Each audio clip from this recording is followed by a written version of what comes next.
और 20 मई से मैं खुद बिहार बदलाव यात्रा की शुरुआत करूंगा और वो शुरुआत जेपी के जन्मभूमि सिताब दियारा से सारण जिले में की जाएगी। कि किसी मुख्यमंत्री या डिप्टी सीएम का सबसे पिछड़ा हुआ क्षेत्र अगर पूरे देश में निकाला जाएगा तो राघोपुर होगा।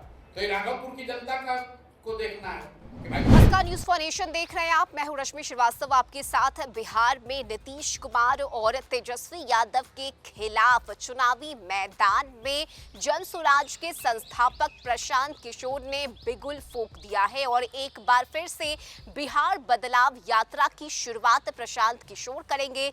20 मई की तारीख को तय किया गया है और 20 मई से बिहार बदलाव यात्रा शुरू की जाएगी और इसे लेकर प्रशांत किशोर ने सभी तैयारी पूरी कर रखी है। देखिए, बिहार में लगातार बदलाव की बात कही जा रही है। युवाओं, महिलाओं के मुद्दों के साथ प्रशांत किशोर मैदान में उतर रहे हैं और यही वजह है कि नीतीश कुमार और तेजस्वी यादव दोनों को ही एक साथ निशाने पर लेने की कोशिश प्रशांत किशोर की तरफ से की जा रही है और इसी कड़ी में 20 मई से एक बार फिर से बिहार बदलाव यात्रा की शुरुआत प्रशांत किशोर की तरफ से की जाएगी। जनसुराज के संस्थापक प्रशांत किशोर एक बार फिर से बदलाव की यात्रा पर चलेंगे।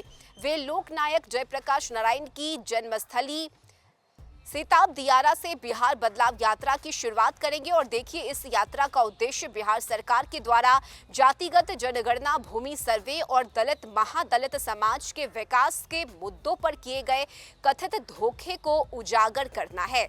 और ऐसे में प्रशांत किशोर पिछले दिन रविवार को जहानाबाद पहुंचे, जहां उन्होंने एक बार फिर से बिहार में पिछले कुछ सालों से जातिगत जनगणना, भूमि सर्वे और दलित महादलित समाज के विकास के मुद्दे की चर्चा की। उन्होंने ये आरोप लगाया कि सरकार ने इन मुद्दों पर लोगों को सिर्फ और सिर्फ धोखा दिया है और इस बात को जनता तक पहुंचाने के लिए जनसुराज 20 मई से बिहार बदलाव यात्रा शुरू करेगी। उन्होंने यह भी बताया कि यात्रा जेपी की जन्मस्थली सिताब दियारा से शुरू होगी और प्रशांत किशोर ने बिहार सरकार पर हमला बोलते हुए कहा कि पिछले 35 सालों से बिहार में जेपी की अनुयायियों की सरकार है, लेकिन उन्होंने बिहार को बर्बाद कर दिया है। उन्होंने कहा कि व्यवस्था परिवर्तन के संकल्प को फिर से जगाने के लिए वे जेपी की जन्मस्थली से यात्रा की शुरुआत कर रहे हैं।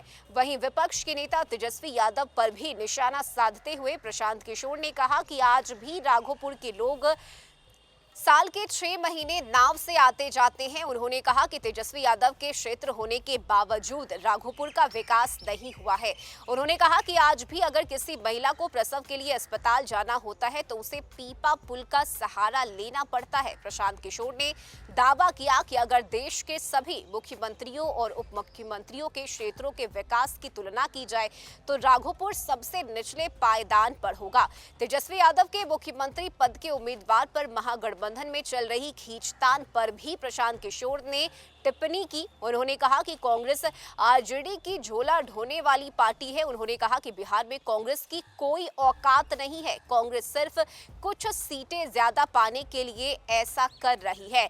तो एक तरफ जहां प्रशांत किशोर नीतीश कुमार पर हमलावर नजर आ रहे हैं, लगातार बिहार में युवाओं के साथ हो रहे शोषण की बात कह रहे हैं, रोजगार के मुद्दे को उठा रहे हैं, तो वहीं दूसरी तरफ प्रशांत किशोर ने कांग्रेस और तेजस्वी यादव को भी आड़े हाथों लिया है, उन पर निशाना साधा और साथ ही बताया है कि तेजस्वी यादव का क्षेत्र है राघोपुर, लेकिन इसके बावजूद यहां पर कोई विकास नहीं हुआ है। साथ ही देखिए, मुख्यमंत्री के चेहरे को लेकर भी महागठबंधन में लगातार खींचतान जारी है और इस सवाल के जवाब में भी प्रशांत किशोर ने बताया कि कांग्रेस सिर्फ और सिर्फ झोला ढोने का काम कर रही है और यही वजह है कि कुछ सीट कांग्रेस को ज्यादा मिल जाए, इस वजह से आरजेडी का तेजस्वी यादव का आओ भगत कांग्रेस पार्टी की तरफ से किया जा रहा है। हालांकि ये तय कर पाना मुश्किल है फिलहाल कि महागठबंधन में मुख्यमंत्री का चेहरा कौन होगा, लेकिन देखिए, बिहार में तीसरे विकल्प के तौर पर फिलहाल प्रशांत किशोर सामने आए हैं और यही वजह है कि प्रशांत किशोर के चुनावी मैदान में आने से